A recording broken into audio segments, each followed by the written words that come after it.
Brings us to our action agenda, number 15.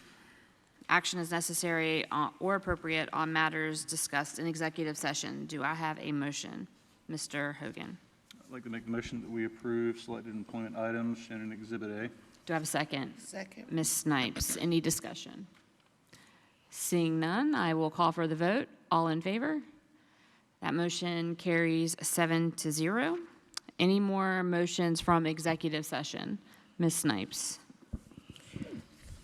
I move that the administration move the full budget of $140,000 from the Director of Internal Auditing position to contracted services to issue a solicitation for internal auditing services for a period of 1 year. Do I have a second? Mr. Hogan. Any discussion? Ms. Huddle It might be helpful if Dr. Ross or our CFO explains it. why we're doing that. Yep, I agree. I'll ask Ms. Paul to explain the motion. Yes, so, over the past, really going on almost a year, we have been working to hire an internal auditor as a full-time position within the district. At this point, we have not been successful in finding the right candidate, and so we have talked to the board about contracting this service to a third-party accounting firm to perform this service for us. All right. Any other discussion? Seeing none, I'll call for the vote. All in favor? That motion carries 7-0. And that moves us to item 16, which is the approval of the district's Realtor listing for 2023-2024, Exhibit E. Do I have a motion? Mr. Hogan? I'd like to make the motion that the board approves the recommendations. Sorry, I forgot what I was reading. Approval of the district's realtor list for 2023-2024 shown in Exhibit E. Do I have a second? Ms. Snipes. All right, and for discussion, Dr. Ross, do you have anything? Or I'll call Ms. Paul. forth our CFO, Ms. Paul. Thank you. Just quickly, just wanted to talk about some questions that we had at our last meeting. So again, just as a reminder, the district did reach out to local and regional realty and brokerage firms to see if they would be interested in working with the district. Looking at our procurement code, we think this is something that we really should request of y'all to approve annually each year, similar to our attorney listing. So we did have 3 interested brokers that responded to us, and those are attached. They were NAI Columbia, Mabry Commercial Properties, and Colliers International, South Carolina. Each of these firms are licensed brokers, which means that they are also have been actively licensed South Carolina realtors for a period of 3 years and have completed the commission-approved broker 3A and 3B courses, which follows our board policy FEE site acquisition. All right, any questions for Ms. Paul? All right, seeing none, I will call for the vote. All in favor to approve the district's realtor listing motion? Any opposed? I think that was everybody. That motion carries 7-0. Thank you, Ms. Paul. That brings us to number 17, approval of continuous improvement plan for Chapin Elementary School and Crossroads Intermediate School as seen in Exhibit F. Thank you, Madam Chair, members of the board. I'll ask at this time our Chief of Academics, Ms. Tina McCaskill, to come forth for our report. Good evening again, Madam Chair, Board, and Dr. Ross.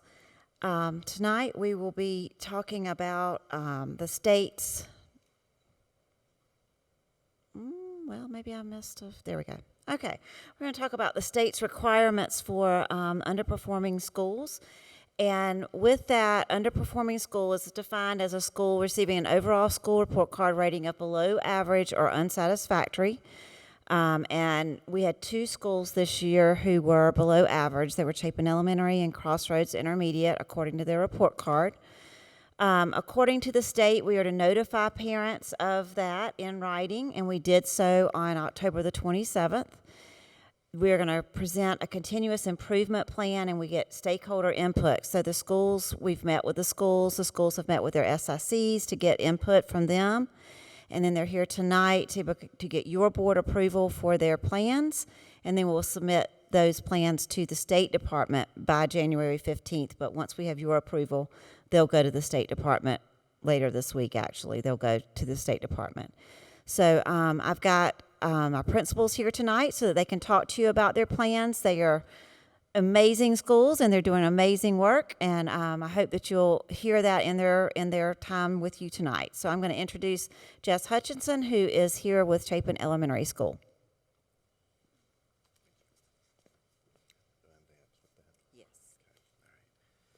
Thank you, Ms. McCaskill. Madam Chair, members of the board, Dr. Ross, thank you for giving me the opportunity to come speak to you tonight.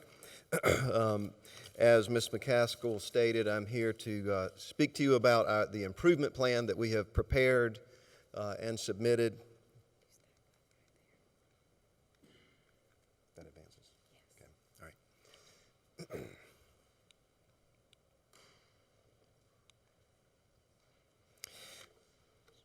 So to speak to you about the improvement plan that we have created and submitted, so I will point out several points to you guys. As you know, the South Carolina School Report Card for elementary schools, there are 5 areas that are reviewed, and a rating is created based on information and data associated with each of those 5 areas. One of the areas involves the performance of multilingual learners. If you do not have a certain number of students that attend your school in that area, and that number is 20, not 20%, but 20 actual students, then that component is not calculated in your rating, and that would apply to us this year. In the past, multilingual learners have been associated with our score. They've performed very well in the past. This year, we did not quite have 20 students, so they were not a component of our rating. So instead, the 4 areas for us this year were student achievement, school climate, preparing for success, which involves our SC Ready science scores, and then also student growth. In the plan, we are asked to point out strengths and opportunities for growth. So I will take the opportunity while I have it to point out that a strength for us is that the performance of our students at Chapin Elementary on the SC Ready assessment for both ELA and math do exceed the district average, and also really far exceed the state average. We rank 4th in District 5 in our ELA performance and 3rd in our math performance among elementary schools. So our students are definitely learning and performing and achieving at a high level. However, there is a component that we did miss the mark with this year, and I'd like to address that. And that would be the area of student growth, where it's a measurement of not necessarily did your students grow between your 3rd grade SC Ready assessment and your 4th grade SC Ready assessment, but how much did they grow, and did they grow as much as was expected? And that is a component where we missed the mark with some of our students, enough so that a below average rating was earned. So we've created 3 goals to address the concern. I'd like to share those with you. The first 2 pertain to all students, to the growth rating for all students on the SC Ready Math Spring Assessment. The second goal pertains to all student growth, to the improving the all student growth rating on the SC Ready assessment for ELA. And then the third goal pertains to the student growth rating for the students who are performing in the lowest 20th percentile on SC Ready, ELA, and math. That component of the South Carolina School Report Card puts half of its emphasis on the lowest 20th percent, and then half of its emphasis on the other students. So for that reason, we did differentiate in our goals between all students and students who are performing currently in the lowest 20th percentile. So to address these goals, or to achieve these goals, I should say, I've shared with you several actions that are already in progress. A lot of work at our school on very intentional decision-making when it comes to our professional development with our staff, in particular with a focus on our small group instruction. what that looks like in our classrooms, how are we really drilling down with data and making sure that each student is able to receive the instruction that they need to grow as much as possible. Also on student engagement, making sure that students are interacting with their learning and ultimately learning more than we've been able to accomplish in this past year.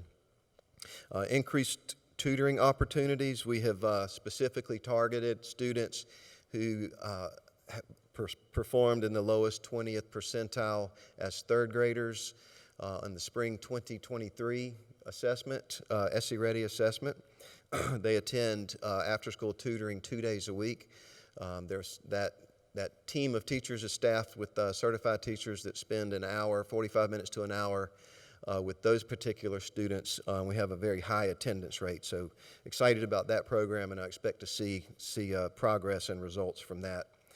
I've already mentioned small group instruction, but this would, again, just to reiterate, this would be what does small group instruction look like in the actual classroom, not a pull-out intervention type program, which we do have in ELA at our school, but what does that small group instruction look like in our classrooms? Progress monitoring, making sure that we are taking a look at data throughout the year, and that data that we would mostly rely on would be our MAP data, our our fall administration, our upcoming winter administration, and then again our spring administration, which takes place prior to the spring SC Ready test. Gives us really great information on where each student stands and what areas we need to continue to work on. So we will be using that, also benchmark tests that teachers will be administering, and really just grades and daily performance in the classroom and focusing on how these children are growing throughout the year so that we can adjust as needed. We have had the opportunity to reach out and are in conversation with a consultant to come into our building and spend some time with our teachers in our classrooms, working closely with them. And again, there would be a lot of focus, I believe, on small group instruction and really individualizing our approach to each child. Our Tier 1 academic interventions, those are, again, interventions that occur just during the regular school day in class. We will be participating in instructional rounds, which will really have a focus on not just helping kids, but also helping leaders in the school, teacher leaders, administration, on how to better go into a classroom, see what's going on, and offer reflections and direction on changes that may or may not need to be made. And then our data-focused PLCs, our professional learning communities. These happen every week. Our teachers meet once a week, and then also an additional Tuesday afternoon. On occasion, they will do that, but they meet weekly, and the purpose of that is to make decisions that will drive the instruction that takes place in their classrooms. That's based on data that they have gathered throughout the week as they look at finding the most effective strategies to put into place. So that's really an overview of the plan that we have submitted. And I will take any questions that you might have at this time. Do we have any questions? Mr. Satterfield? Yeah. Hi, Jess. How you doing? One of the questions I had, and I really had for both of you, I know that I was looking over your plans, your strategic planning, the after-school tutoring. How are you working that? I know that sometimes when I worked at the elementary school level, we had pull-out programs sometime during the day because you have a little bit of flexibility. Are you all able to get those students to be able to stay after school for the tutoring? We are. We've had a very high attendance rate thus far. Now we've had this in place now for at least the last month, maybe a little longer. It is in the afternoon. It's on Mondays and Wednesdays. We're not able to provide transportation, so we're fortunate that many of those students are able to attend. Yeah. The other question I had was, when are you all, now you mentioned that you're identifying them in the previous spring from their scores or MAP scores, or how early are you trying to identify these kids? The students that are attending tutoring? The tutoring, yes, sir. We identify them from the spring scores that were provided to us this summer. So it's based on their performance on the spring 2023 SC Ready assessment that they took. We get those scores in the summer, so we know who those kids are that are performing in that range from the last time that they took the test Right. in the spring. Do you have any idea of what percentage of kids that you're looking at? I'd say roughly 20%. Somewhere in that range, we're looking at 20 to 25 students that attend that. Maybe slightly less than 20%, but as far as the actual numbers, not a percentage, but 20 to 25 students. Okay, thank you. Ms. Huddle? Are there ways that the community can help? Be mentors or, help do things so that teachers have more time with the students, anything like that? So the question is, how are we receiving help from the community? Am I correct? Yeah, or here's your chance to ask for more help. What would you, if you could wave a magic wand and get more help from the Chapin Irmo community, what would you ask for? So I will say I couldn't ask for a better community in that regard. I have had the opportunity to meet with our School Improvement Council, with our PTO board, so our organized parent groups, and they are predictably supportive and offer opportunities to come into the building, which we do. We have more volunteers that are coming in this year, and that can look like many different things. Sometimes they come in and help us with lunch coverage. This year they're helping us with the unencumbered time, but it gets them in the building and it gets them present. Helps build that relationship that the school has with the community when they can get in the building and see what we do and see how we interact with kids, and then they themselves have the opportunity to interact with kids. But that's not really so much an academic setting, but another thing that they will do is we try very hard to provide extended planning opportunities for our teachers when we can. And one of the ways that we make that happen is we have parents that volunteer. They come into our building and they go into the classroom with those students while teachers are able to pull away and have additional planning to prepare their instruction. But when they're in there, they're interacting with students in that academic setting. I consistently have parents that come to me and just say, hey, what can I do? Or offer words of encouragement, things of that nature. But we're fortunate in that regard. Yep. Mr. Hutchinson, I appreciate you presenting tonight. I have a question regarding some of these actions that we have in place right here. Were these things that we were already doing at Chapin Elementary and they're just increased now, or are they new actions for this plan? So there are some actions in here that I would say are already in place, or were already in place, and then there are other components, and we've just stepped up our efforts in those regards. Mm-hmm. But then there are also areas that I think we could say that this is a new approach to us. PLCs are fairly new. We've shifted from data teams to PLCs, which is very similar, but there are some changes in that area. The instructional round component is new to us. That is not an action that we selected at Chapin Elementary School. School District 5 is implementing that initiative, but we are certainly embracing that new initiative coming into this school year. Really looking too at the data and focusing heavily on small group instruction. That is a newer approach for us, and that's just based on what we see as this is what we need to do to get these students to move forward. Right. And I just want to make sure I'm remembering correctly. So last year, the previous report card, Chapin Elementary was rated good, and there was correct. a 14-point drop between last year and this year in the academic progress window. So in parent speak, have you identified what that disconnect was for this particular grade on why there was such a significant drop in academic progress that would raise the alarms with the student report card? That's a very fair question, and it's very startling to see such a sudden drop. In fact, I want to maybe I shouldn't say this, but I would say that I think we were actually very close to receiving an excellent rating last year. So to receive a below average rating is pretty startling to us. I cannot speak on exactly what the change was, but Dr. Holden can correct me if I'm wrong, but it is my understanding that there was a shift in the measurement that was used for student growth this year. It will change again next year. I honestly don't have, my focus has not been on understanding how they calculate that. It's been on, okay, regardless of how they calculate it, what is the issue? And the issue is that students who, and really what we're talking about here is the growth of students from their third grade score to their fourth grade score.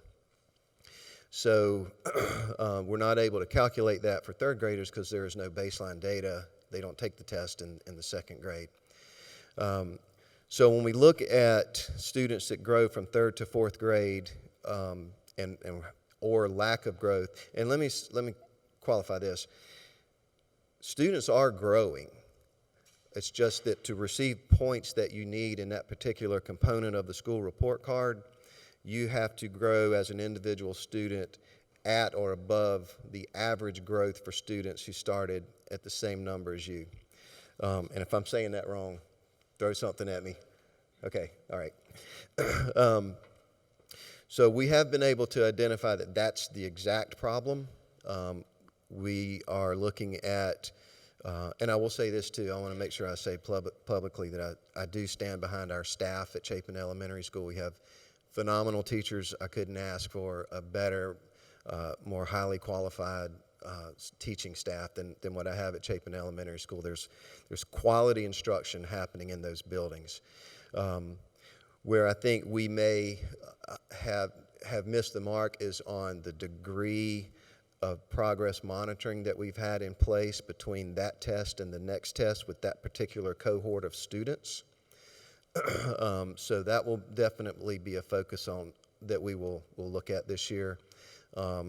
In particular, the winter map test that will be taking place just in a few weeks, actually. So we look forward to getting those scores and seeing what growth we've made so far and then what our plan will be moving forward as we move into the spring. Okay, thank you. Thank you. Mr. Scully. Yeah, first of all, thank you for saying what you just said about your staff. I love to hear principals come and support their staff and offer that. So I really appreciate that. Let me ask kind of a twist on Ms. Huddle's question.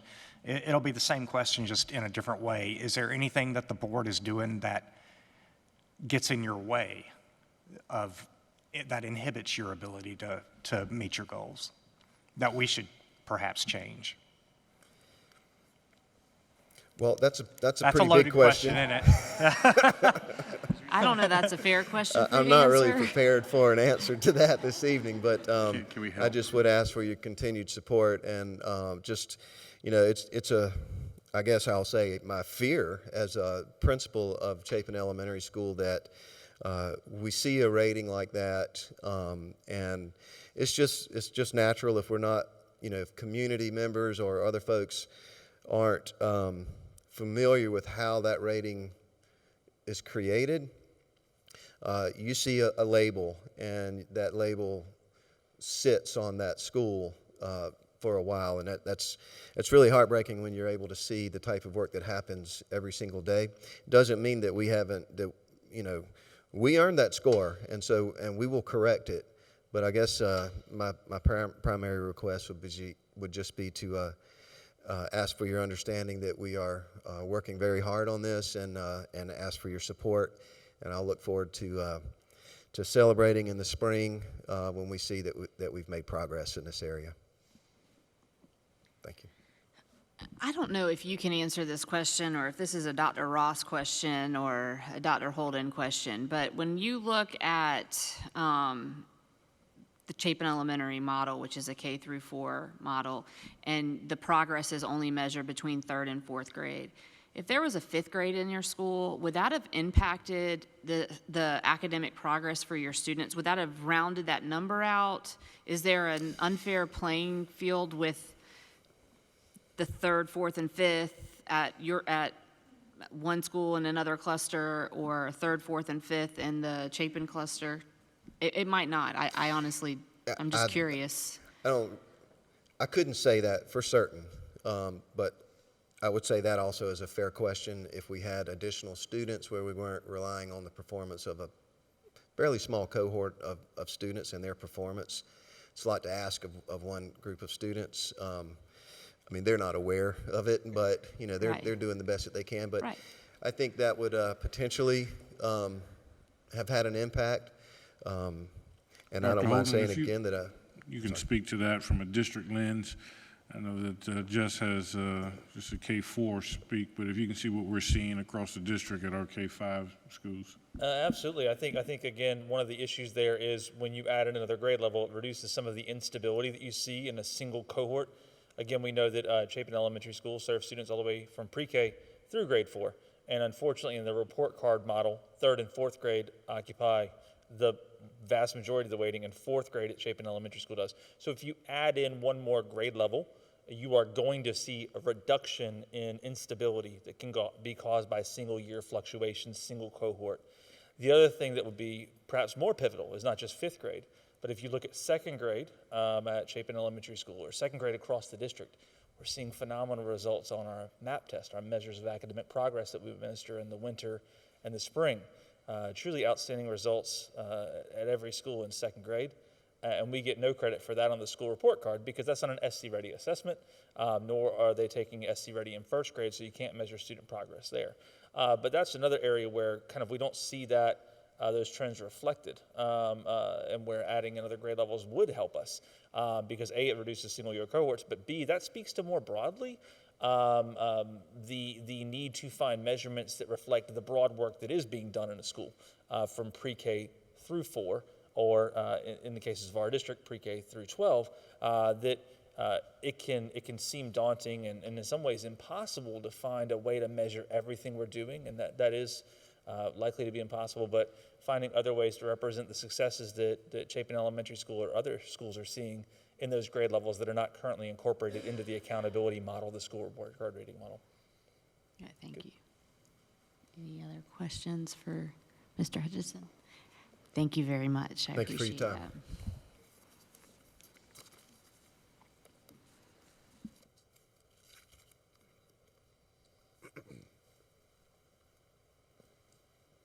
I just want to say I've spoken with staff in both schools, and the number one thing that I say to them is that label does not define them. They are amazing teachers in those buildings.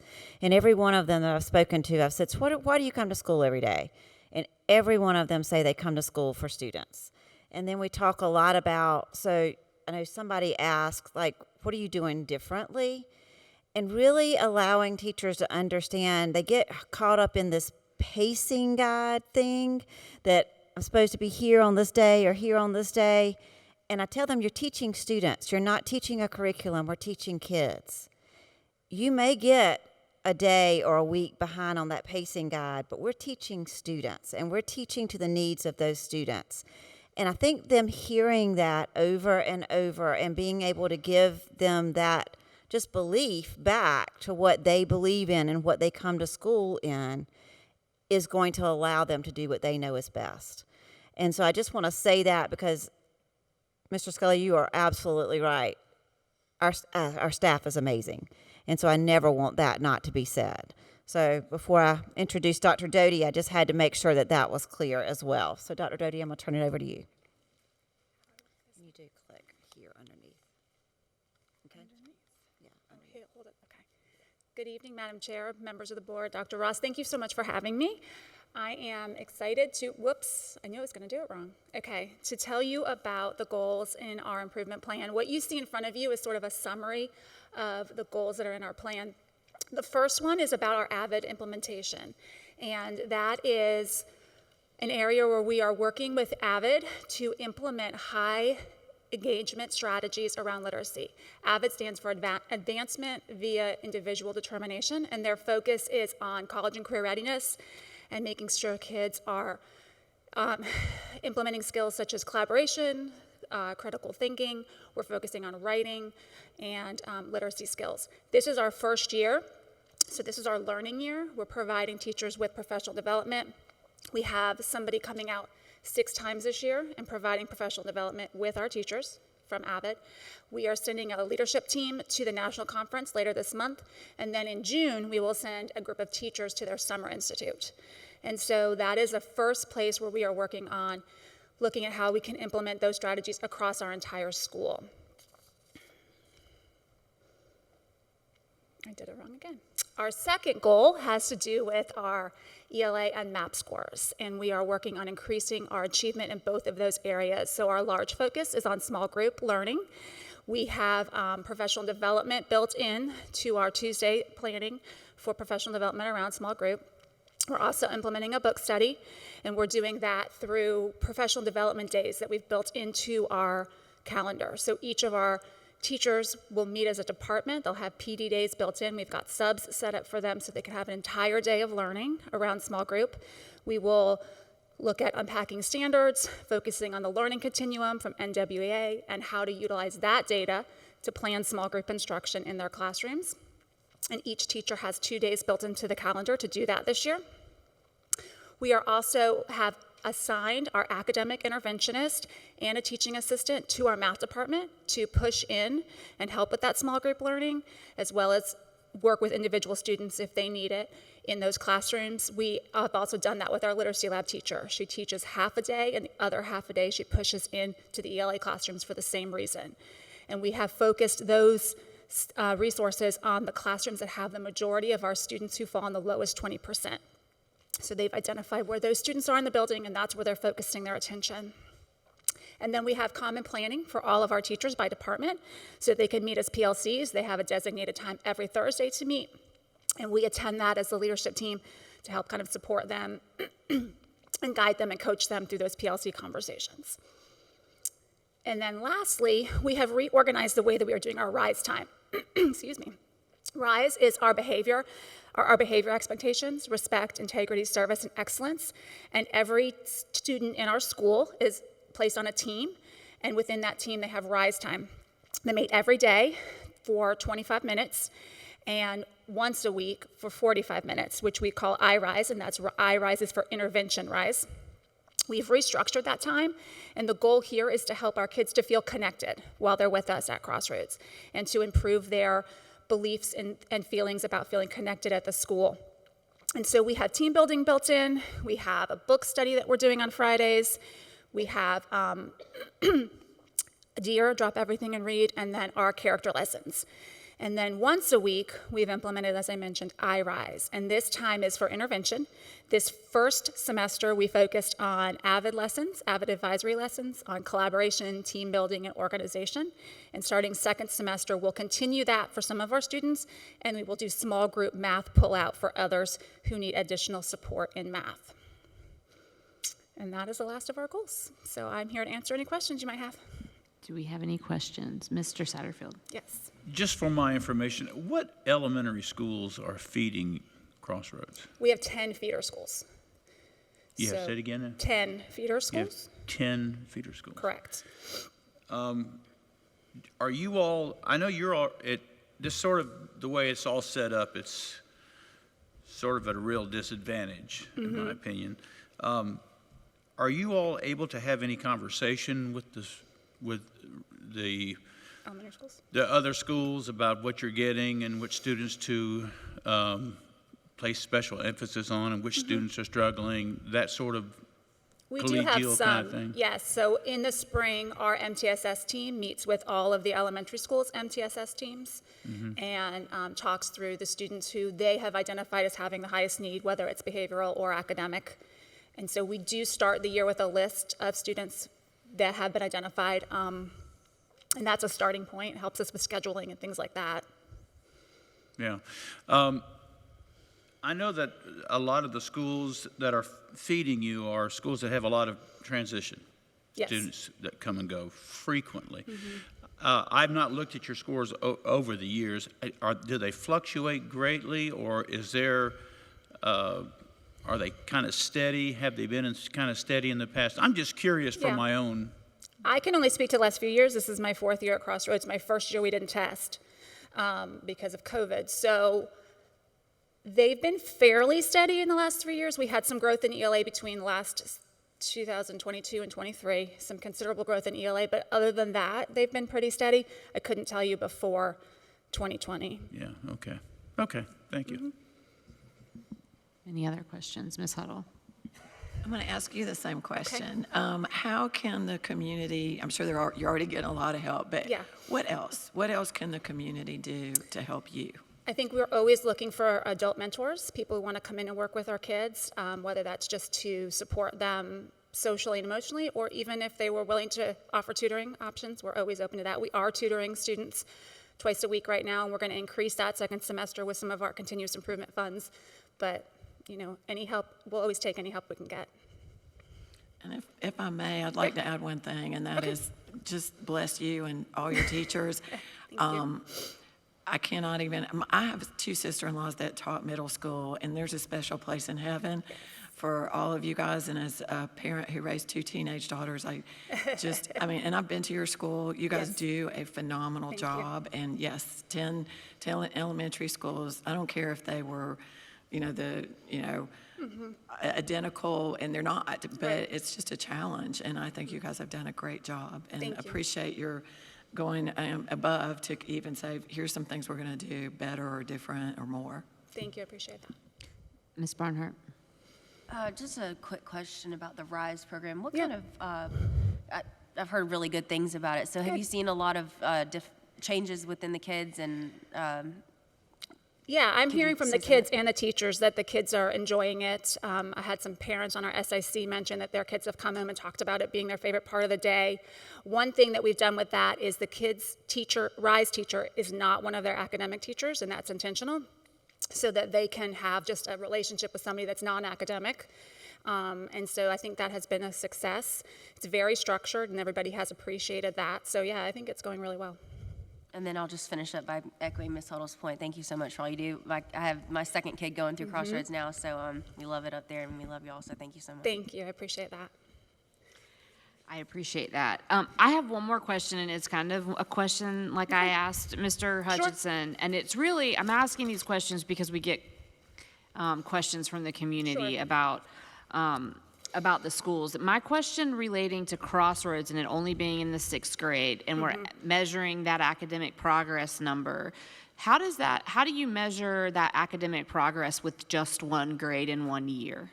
So we can only look at really what they come in and do on fall map, and then how much do they grow in winter map, and how much do they grow in spring. We obviously can look at the previous year's students, their SC Ready scores. That's somewhat useful to teachers because at least they can say, well, what did we do last year and how did they perform? But we are dealing with a whole new cohort of students. So then we have to just look at, what are they projected to do? So the school report card is only looking at fall, winter, and the school report card is only looking at SC Ready.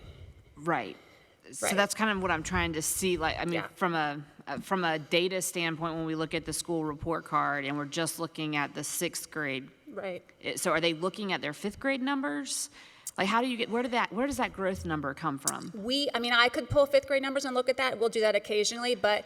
I'm asking about the school report card. Like, where is that number? Because the school report card is saying that the school is below average. Right. And we're looking at I'm trying to figure out where they are getting that data. Because that's what, those are and I am not trying to. No, that's okay. I'm just trying Dr. to Holden understand. may have to answer that for me because I'm not sure. Every model, it seems like in our district, is different, and it's confusing to parents. Sure. Yeah. So what they do is they look at the 5th grade scores. They'll look at the 5th grade SC Ready score. And then when the 6th graders take the test, they will look to see what an average 6th grader scores and what type of growth that child would have made, what their projected growth is. And then what they look at their 5th grade score and their 6th grade score, and did they meet the expected growth or not? And that's how you get points according to how close they came or how far away they were, that type of thing. You get points on a gradient scale. So they are looking at that growth from the 5th grade to the 6th grade, regardless of where they went to elementary school? That is correct. Okay, that's what I wanted to be able to clarify. Thank you. Mr. Scully.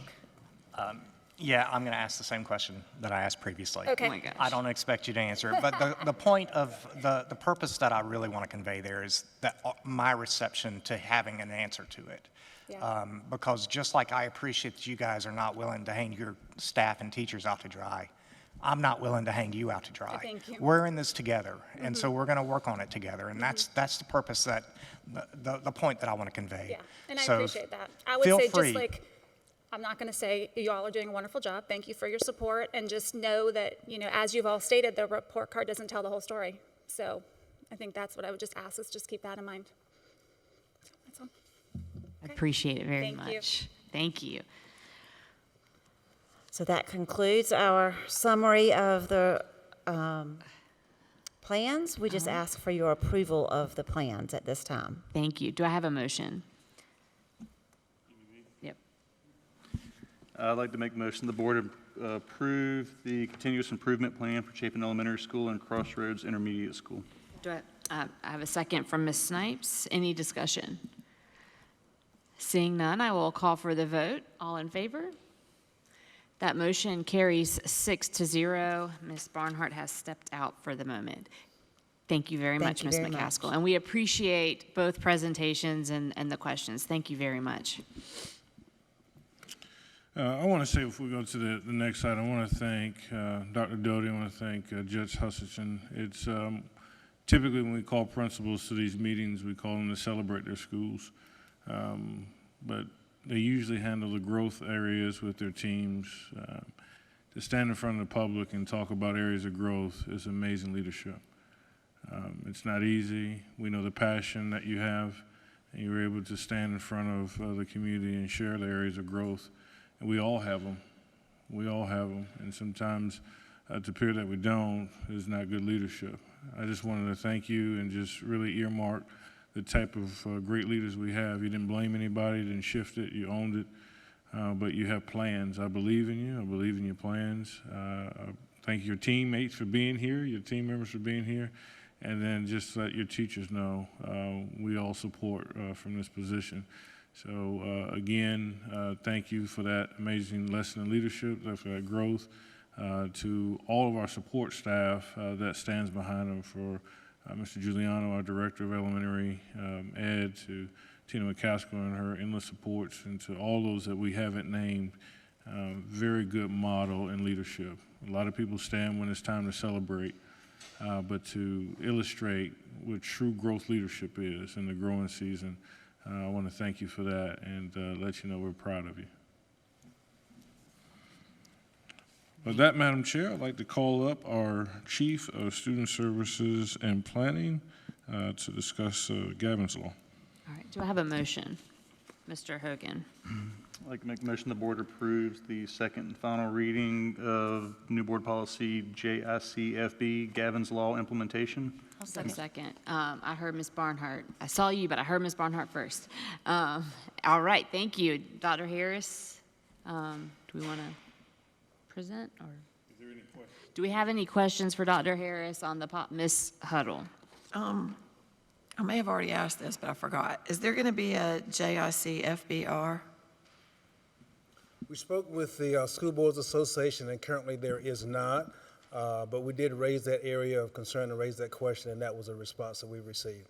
So there is not any plan from the School Boards Association for an R to this particular policy. But, I mean, we could write our own, correct? That's at the will of the board. Okay. I mean, I'm worried that a policy without really the details behind it doesn't really work as well, especially as something as broad as this, because I think like one of our duties is we have to explain this law and put this out to our students, right? Yeah, that is correct, and there's a Okay. plan and process to do just that. Well, I'll just Yes. voice my suggestion that we do an R, whether the School Board Association's going to do one or not. Okay. Any other questions? Mr. Satterfield? Yeah, I had a question, Dr. Harris. How is this addressed in the student handbook? How will this be addressed in the student handbook? It's currently addressed in a CAD level 3 and level 2 violation, but what we're going to do, plan to do once, hopefully this is approved, is that we're going to write this in as a standalone so that it would be spelled out in yet another way to our parents and students. I know there's sexual harassment has been in there. That's correct. Since I was working in schools, but, so this will be a standalone, We're going to write it as a standalone, but sexual harassment, all of that it's will going to be a remain as it felony is. offense, I would, yeah. That is correct. Thank you, sir. All right, any other discussion? Mr. Hogan? Ms. Huddle, I agree with what you're saying. Can you expand on what you would like to see with the R? Yes, just whatever the administration really plans on doing, just to put it out there in terms of, educational plans, putting it in it shall be put in the student handbook, just kind of spelling out what we're going to do, because it is a felony. This isn't like some of the other things, attendance or whatever. And I guess that's one of the concerns I have too, is that how are we going to go far enough? Like, are we going to make sure that in the opening assembly at our high schools and middle schools this is addressed? I don't know. It would make me very, very sad to see a student prosecuted for this, because the world we're in now, especially with AI, it's so easy for them to do things and break this law. I just feel like we have to make a really big deal out of it, for the parents too. So do you mean like an administrative rule for like a reporting aspect of if something happens at school, that like what triggers the school officials to report it to the Department of Education or SLED or to the AG? Yeah, that would be part of it, but an administrative rule can also get into the proactive, like this will be addressed at the opening assembly of every school year. This will be put in the student handbook. A reminder will be sent to parents. I mean, there are things that it can address that are proactive as well as reactive. Yeah, I agree with Right. that. I know that in the past, there have been times where, when during registration, where parents had to read and then sign something like when they used to that's how they used to get the student handbook, actually. That's right. But if they have to read something and then sign that they read this and that they've gone over that with their child, this is pretty important. So I think that I agree there should be something in there that specifies just how this will be relayed to students. I would hate for the seriousness of this to come to fruition for any of our students, of course, but I would hate for us not to have made crystal clear that this is what's going to happen if you decide to get involved with something like this. So I agree. So do we have administrative rules like for other similar policies? So I know that there are things that students can do off campus that have a criminal element, and there's legislation that governs, those acts, and there are times when the school district can get involved. I mean, how are those administrative rules addressed? There are some that I think we can take a look at that currently exist that will give us a kind of a serve as a launching pad to a creation to an AR for this particular policy. Just listening at the comments that you've made, we'll begin to take a look at that. I've made note of that and see what we can come up with. Okay. Dr. Ross. If we can reserve the opportunity to look at what policies we have existing. What I don't want to do is when you're looking at policies, put things in different separate places, because you may have it here and then miss it there. So we're directing, we may arc back to this policy, but a lot of our discipline items in our J policies may have this already laid out. So we'll just bring that back. Consistency, Right, like what that looks like. Yeah. It may be added somewhere else versus a whole new R policy. So we'll look at those two options. Okay. All right. Any other discussion regarding this reading? Seeing none, I will call for the vote. All in favor? All opposed? Mr. Satterfield has stepped out, so that motion carries 6-0. Thank you very much, Dr. Harris. And that brings us to 19, which is the first reading approval of proposed revisions to Board Policy AE Accountability Commitment to Accomplishment, Exhibit H.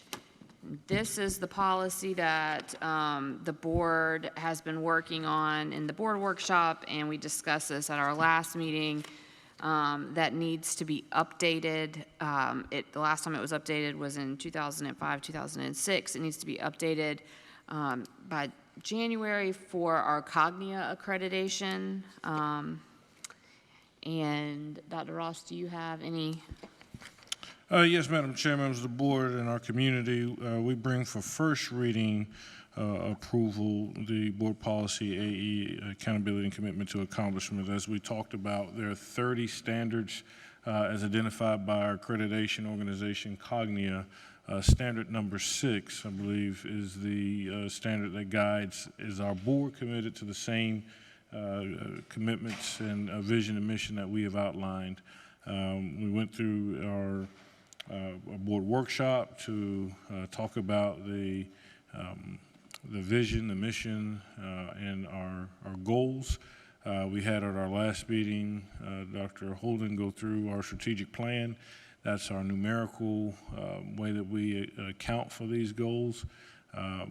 Inside of that is 155 action steps that we are taking as a district, in addition to the additional action steps that our schools take and our teachers take. So approval of this would be moving in a step to align, as you say, Madam Chair, our work with the board's vision. All right, do I have a motion? I move that we approve I move that we approve first reading of proposed revisions to Board Policy AE Accountability Commitment to Accomplishment. Do I have a second? I'll second. Second, all right. So we have a motion and a second. Do we have any discussion? I have some feedback on this, but I don't know if someone else is going to mention the same thing, so. My feedback is that I don't like that in Goal 2, it addresses, so the Goal 2 says to vigorously support the mission of the school district, the strategies and actions of the district, and individual school strategic plans, the goals and strategies of the superintendent and district administration, and the board standards as established by the South Carolina School Boards Association. I don't like the fact that the South Carolina School Boards Association language is in this. I mean, I don't know what y'all's thoughts are on that. I know we talked about it in the board workshop, because I don't believe that the School Board Association is the only standard that we operate under as a district. So I would just entertain that discussion among board members before I make a complicated motion. So I'm just curious. Yep.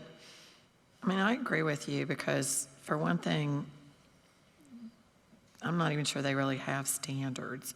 They have policies. They have, yeah, and Suggested policies. Suggested policies. I mean, could we replace that with, and the board and the policies as established by our board? I mean, Or we just remove that sentence. Or just remove like it, I where it agree. ends at the board I could standards. be wrong, but I thought that we had discussed that and We it was have, going but to it was be still removed. included in this draft. And last meeting, we were talking about it for discussion. So we brought it up, but we Yeah. didn't make it, there wasn't action. So this, to me, if we're going to remove that, we would amend the motion to remove that language and then vote on it. It doesn't really fit either with the With rest of what that it's goal. saying. So do I have a motion to amend the I motion move to remove amend the the language? motion to change Goal 2 to put a period after district administration and delete the rest of that sentence. Do you not want to include board standards? I mean, we don't really have standards. I would say if we're going to change it, we would call it policies.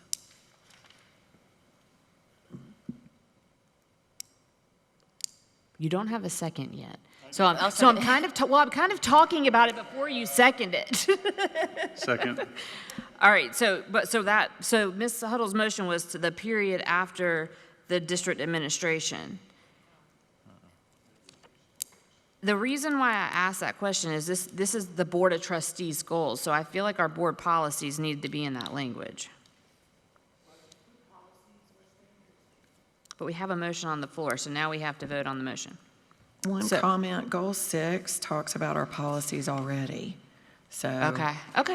No, I'm literally, this is a nitpicking I'm not beholden. Yeah, okay, I see what you're saying. All right, so any more discussion about the motion to amend? Right, okay, so the motion to amend would make goal 2 to say, to vigorously support the mission of the school district, the strategies and action plans of the district, and individual school strategic plans, the goals and strategies of the superintendent and the district administration, period. So I think, now I'm reading that out loud, I think you're right. I think that having board policies probably doesn't make sense right there, because the mission is to support. Okay, Mr. Satterfield. No, I don't have a question with that. I was just going to I might be emphasizing exactly what you're saying. Yep. It seems to be moot to put school board in there since it is the goal and objective of the school board. Yeah, right, I agree. Okay, any other discussion about the motion to amend? Mr. Scully? Yeah, I would just want to say on the record that I don't support the motion. I personally feel that we should not remove South Carolina School Board Association language, perhaps amend it to say including but not limited to, but I think that's a very important professional organization to school boards. And so I personally don't support the amended language, but just wanted to get that on the record. Any other thoughts? Mr. Satterfield? Yeah, and I understand what Mr. Scully's saying, I really do, but I don't know that there's anything else that we have, any other board policy where we refer to the South Carolina School Boards Association. I could be wrong since I don't know them verbatim, but I think that, as I said earlier, that, and I don't think you could go wrong either way. I just think it's sort of a moot point to include that when it is the policy that we're writing for ourselves. So, but that's just my opinion. Any other thoughts? Seeing none, I'm going to call the question for the motion to amend. So all in favor? All opposed? The motion to amend carries 6-1. So that brings us back to the original motion, which is now has changed the language of the policy, which is the first reading approval of proposed revisions as amended. Any discussion on that? Seeing none, I will call for that vote. All in favor? That all opposed? I think that was everybody. That's 7. That motion carries 7-0. Thank you very much. Appreciate that. And then the next item is the appointment of Lexington County First Steps Board Member for School District 5 of Lexington and Richland County, as seen in Exhibit I. I think Dr. Ross and Dr. Harris, you're going to explain that before we make that motion. Thank you. Dr. Harris will explain that motion and the history behind it. Thank you again. Just a moment's worth of a couple of bulleted points to highlight this recommendation, prior to a recommendation. Since 1999, First Steps has operated as an approved state program that continued to maintain an emphasis on early childhood education. And First Steps programs currently exist throughout the state in many, but not all of the state's 46 counties. To date, there is an active First Steps program in both Lexington and Richland counties. These state-approved programs operate with their individual executive directors, accompanying staff, and local governing board of directors. To date, we've had several staff in School District 5 over the course of time on a very rotating basis to serve on the Lexington County First Steps Board of Directors, many of which have served as chair, vice chair, including yours truly, Mr. Wiseman, others who I can go on a list of different persons. On June 19th of this year, 2023, First Steps Reauthorization Act, Act number 81, went into effect following the signature and approval of the governor's office.